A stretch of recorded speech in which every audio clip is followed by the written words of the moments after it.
there's so much going on in the middle of this world pandemic. There's so much to worry about. Like, I'm worried about the economy and when work's going to restore. Maybe you're one of the people who's lost their job, or your job seems perilous, or kids or loved ones you know haven't got work, and maybe even thinking about food. The food supply sometimes seems at risk, so you need to stock up, and you got to be worried about your health and social distancing, and when am I going to have to go back to work, and God, my kids, there's so much to think about. But maybe today the topic should be getting a diet for your mind, fasting the brain so that you can start to see what's really going on in your life and not be panicking about what you think you should be thinking about. And that's what this video is about. Stay tuned.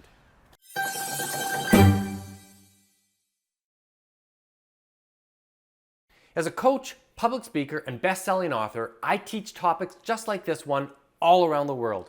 So stay tuned, and I'll give you practical tools that you can use to make both yourself and those around you both happier and more successful. So what does it mean to go on a diet for your mind, to take a fast for your mental energy, to fast in terms of what thought requirements are going on to your head? Well, it's an unusual concept, and I've done it a few times in my life. And I'm going to tell you a little bit about what it's like to be on a 10-day meditation retreat, which is essentially a fast for the mind. And a 10-day meditation retreat, which I've done a number of, my last one was several months ago, is a meditation retreat that's protracted. Usually I have a daily practice. 20 minutes a day is all I do. But once a year, I try to get away for this extended marathon of meditation. And a marathon is what it is. It's really every day, many hours per day of meditation. And usually it's in some relatively remote, rural location, very simple settings. You give up your cell phone when you go in. You get mild vegetarian food, 3 meals a day. You're in an environment that's got low stimulus, although beautiful natural surroundings, but it's very much intended to settle the mind. And then of course you practice settling the mind every day for many hours. Calm, cool, collected,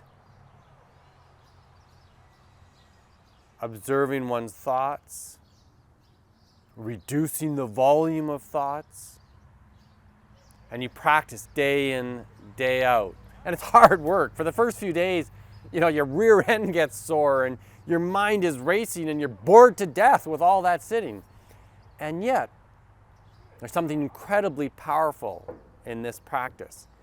And the practice is all about giving yourself this break from the daily routine of compulsive thinking, planning for your future, worrying about things in your life that you don't necessarily have full control of, worrying in this time of uncertainty about how we deal and cope with it, and maybe even spending too much time reflecting on the past, things that didn't go right, the conversation that you wish had been different. That's our typical mind.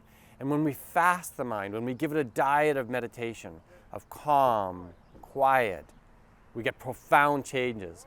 Sometimes people talk about having a meditation facelift, that you come back away from a meditation retreat after several days and it looks like you've lost years off your life because you have so calmed the mind. And what's the impact of this?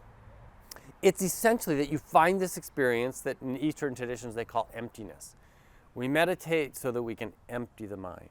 And this doesn't mean that we become stupid or imbeciles where we don't have control over our thinking. It's that we become very aware of each and every thought that comes up. When we empty the mind, we become who we really are. We become awareness. We're not our thoughts. We're not our feelings. They fleet from thing to thing, thought, feeling. And from one moment to the next, the thoughts and feelings change. But when we become awareness, we just see our thoughts and feelings. And when I'm on a 10-day meditation retreat and I'm deep in a state of calm, I become aware of the most tiny subtleties. Things like a shift in the heat of the sun. A cloud barely touches the sun and then it lifts past and you can just feel that extra heat on your body. Or the slightest breeze comes up and I can feel it in the beard on my face. That's what these subtleties of awareness mean. And even the subtleties in our thinking and our feeling become far more acute. So I say, oh, this is my experience in this moment. And now the next moment, and the next moment. It's deeply sweet, nourishing, restorative to have a 10-day meditation retreat. But it is not the practice of meditation. The science is really clear that the practice is all about the frequency.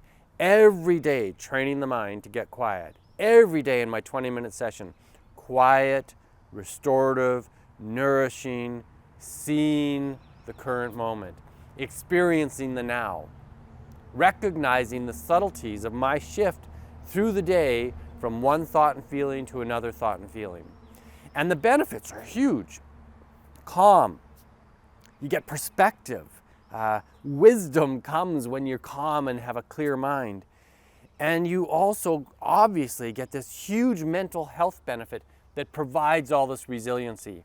So please follow the links below that David sets up in this video and see some of my other teachings on meditation. At this time in our lives with so much uncertainty, I'm encouraging you to fast your mind, go on a diet, find the restoration that's going to keep you strong and at your best through this period of uncertainty and change. I'm Paul Chrismer, I'm your happiness expert. If you like this content, click the like button on the video, share it broadly, and if you want to get videos like this every Sunday morning in your inbox, please subscribe to my channel. Thanks very much. See you next time.